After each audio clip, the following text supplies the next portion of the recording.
ఒక ఊరిలో ఒక అబ్బాయి ఉన్నాడు. అతనికి ఎప్పుడూ ఆకలయ్యేది. ఎంత తిన్నా కొద్దిసేపటి అయ్యేసరికే మళ్ళీ ఆకలయ్యేది. పొట్ట తొందరగానే ఖాళీ అయినట్టు అనిపించేది. ఒకరోజు పొట్ట తన భోజనంతో, "నువ్వు ప్రతిరోజు నాకు భోజనం పెడతావు, నేను తింటాను. అయినా కొద్దిసేపటికే మళ్ళీ ఆకలి వేస్తుంది. నువ్వు నిజంగా నాకు పొట్ట నిండేలా భోజనం అందిస్తున్నావా?" అని అడుగుతుంది. దానికి భోజనం, "నువ్వు ఆకలిగా ఉన్నావు, అది సహజం. కానీ నువ్వు తిన్న తర్వాత కూడా తృప్తి పొందకపోవడం నా తప్పు కాదు. నువ్వు శరీరాన్ని నింపుకుంటున్నావు, కానీ మనసును తృప్తి చేసుకోవడం లేదు. అది నీ సమస్య" అంటుంది.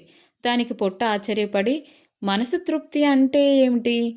నేను భోజనం తింటే శరీరం నిండిపోతుంది కదా" అంటుంది. భోజనం మెల్లగా పొట్టతో, "నీ శరీరం నిండిపోతుంది, కానీ నీ మనసు తృప్తి కోసం ప్రయత్నం, ధైర్యం, ధన్యత్వం అవసరం. నువ్వు ఎంత తిన్నా ఇంకా కావాలి అనుకుంటే ఎప్పుడూ తృప్తి పొందలేవు. అందుకే తినడం అనేది శరీరాన్ని నింపే పని, కానీ తృప్తి పొందడం అనేది నీ పని" అంటుంది. ఎక్కడ తృప్తి చెందాలో నీకు తెలిస్తే ఎక్కువ ఆకలి కాదు అంటుంది. ఈ కథ ద్వారా నేను చెప్పేదేంటంటే, మనం 3 విషయాలు అర్థం చేసుకోవాలి. మనకి కావాల్సినది అందుబాటులో ఉంటే సరిపోదు. మనం ఎంత సంపాదించినా మన మనసు సంతోషపడకపోతే జీవితంలో ఏమీ లేదనే అనిపిస్తుంది. రెండవది, తృప్తి అనేది మన మనస్సులోనే ఉంటుంది. భోజనం శరీరాన్ని నింపినట్టుగా సంపాదన మనల్ని చూపిస్తుంది. కానీ ఆనందం, శాంతి ఉంటేనే మనసు నిండుతుంది. మూడవది, జీవితం సంతోషంగా ఉండాలంటే మనకు ఉన్నదాంతో సంతోషంగా ఉండాలి.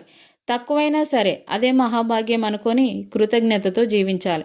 ఇక్కడ నేను చెప్పేది సంపాదించొద్దని కాదు. ఇప్పుడు ఉన్నదాంతో సంతోషంగా తృప్తి చెందుతూ ఎదుగు.